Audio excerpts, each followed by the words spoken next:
Olá, queridos, graça e paz do Senhor Jesus, bom dia. Aqui quem fala é o pastor Tião. Eu quero compartilhar uma palavra do Senhor ao seu coração nessa manhã. O texto que eu quero ler está lá no Evangelho de Jesus, segundo escreveu Marcos, no capítulo 1.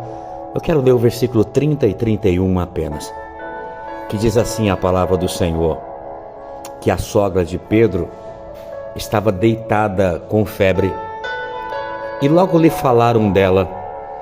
Então Jesus, chegando-se a ela, tomou-a pela mão, levantou-a, e a Bíblia diz que a febre a deixou, e ela o servia. Ela começou a servir.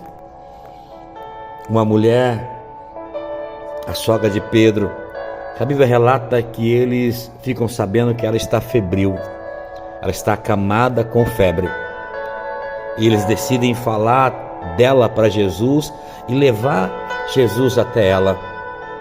Sabe, irmãos, eu quero falar nessa manhã a respeito da febre, os sintomas que a febre ela causa na vida de uma pessoa.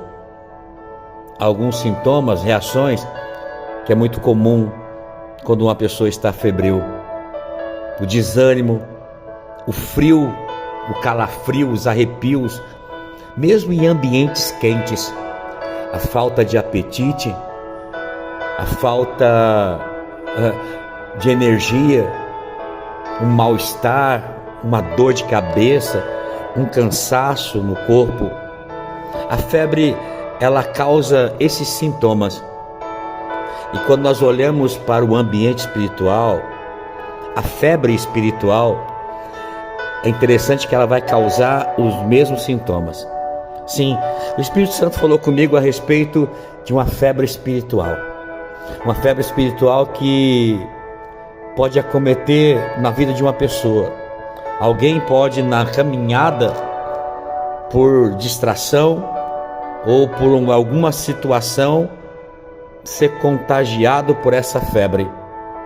Os sintomas é o mesmo: desânimo, falta de energia para permanecer, falta de ânimo para caminhar.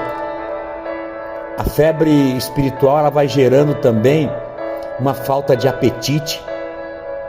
A pessoa vai perdendo o desejo de buscar, de ler a palavra, de meditar na palavra de Deus, de se alimentar da palavra, que é o poder de Deus. Uma sensação de frieza, mesmo estando em um ambiente fervoroso, mesmo estando em um ambiente onde Deus está fazendo coisas sobrenaturais, ela está apática, fria, ela está congelada, sentindo frio no todo o seu corpo, um mal-estar instalado, dores por todo o corpo e um cansaço na caminhada. A febre espiritual gera isso. É interessante que esse texto vai falar que eles falaram para Jesus dessa mulher, porque quem está com febre, quem está sofrendo de uma febre, tanto uma febre espiritual como uma febre no mundo natural, ela não consegue sair, ela não consegue se levantar por si só. E ela necessita de intercessores. Ela necessita de pessoas que acabam levando Jesus até elas. Ela necessita de pessoas que sejam dispostas a servir o Senhor, servir a Deus. Sabe, irmãos, entender isso é muito importante. A importância de falar, a importância de interceder, de orar, de clamar. Porque a nossa voz, guarda isso no teu coração, a nossa voz é a nossa digital no mundo espiritual. Eu vou repetir para você: a nossa voz é a nossa digital no mundo espiritual. Nós temos como igreja nesse tempo que nos posicionar e entender que o nosso falar, o nosso declarar pode gerar um milagre. Jesus, ele não só chegou até essa mulher, mas ele estendeu a mão. Ele não só liberou a palavra, mas ele estendeu a mão a ela e disse: levanta, mulher. E a Bíblia diz que quando ela é liberta, ela toma uma atitude, ela não fica prostrada, ela começa a servir. Porque quem é liberto de uma febre espiritual, ela começa a servir, ela começa a funcionar dentro do Evangelho. É interessante que lá em Lucas, no capítulo 9, lá no versículo 51 até o 53, vai falar que Jesus, ele manifestou no coração dele um firme propósito, antes dele subir ao céu, dele ir para Jerusalém. E ele mandou mensageiros, ir adiante dele, preparar numa aldeia de samaritanos uma pousada para eles ficarem. E a Bíblia diz no versículo 53, exatamente assim: mas não o receberam, porque o semblante ou o aspecto desses homens era de como quem ia para Jerusalém. Uau, isso aqui é tremendo. Eles não falaram para onde eles estavam indo, eles não mencionaram nada, mas só o aspecto, o semblante deles é um semblante transformado. Sabe o que é isso? O poder do Evangelho. Quando nós somos transformados por esse Evangelho, nós nem abrimos a nossa boca, meu irmão, minha irmã, mas o nosso semblante é completamente transformado. Os nossos comportamentos, nossas atitudes são totalmente diferentes. Sabe, só o Evangelho de Cristo, só o verdadeiro Evangelho tem esse poder de mudar o nosso semblante, de mudar a nossa maneira de viver.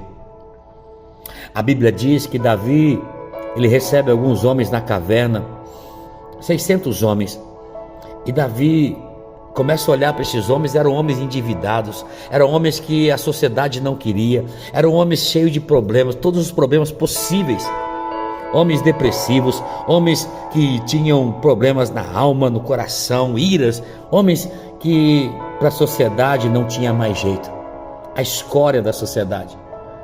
Mas a Bíblia diz que Davi treinou, Davi falou do amor de Deus, Davi falou da forma como Deus o construiu, como Deus estabeleceu na sua vida o seu senhorio.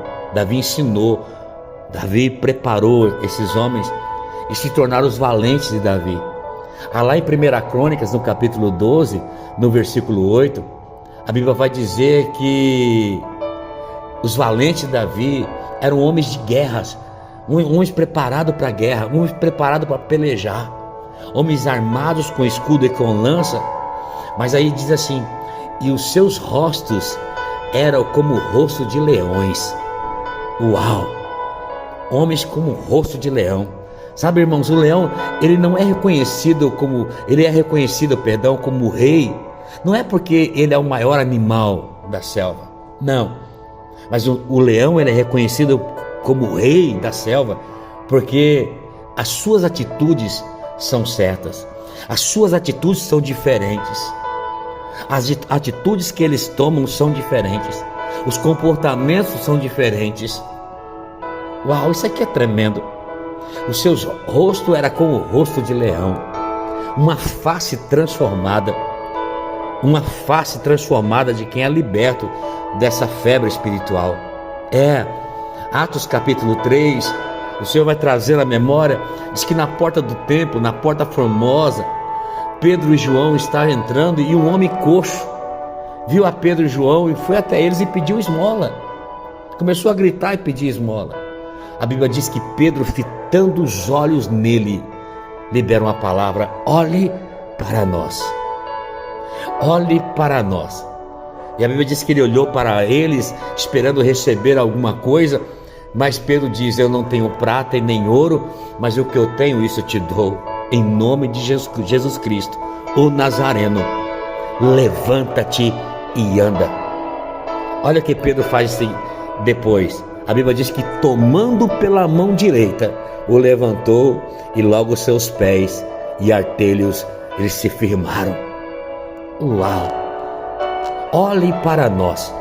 Sabe que a Bíblia está dizendo que os discípulos estavam tentando mostrar para esse homem: olhe para o nosso semblante, olhe para o nosso comportamento, olhe para a nossa maneira de viver, olhe o que o Evangelho de Cristo nos fez. Nós aprendemos com Cristo, esse Evangelho nos transformou. Nós éramos falhos, mas A obra da cruz nos transformou. Olhe para nós. A Bíblia diz que Pedro segurou pela mão. E não apenas falaram, não apenas declararam, mas ele segurou pela mão, estendeu a mão. Isso fala de serviço. Isso fala de comprometimento, porque quem tem a transformação do Evangelho na sua vida, ela está pronta a servir e a viver milagres extraordinários.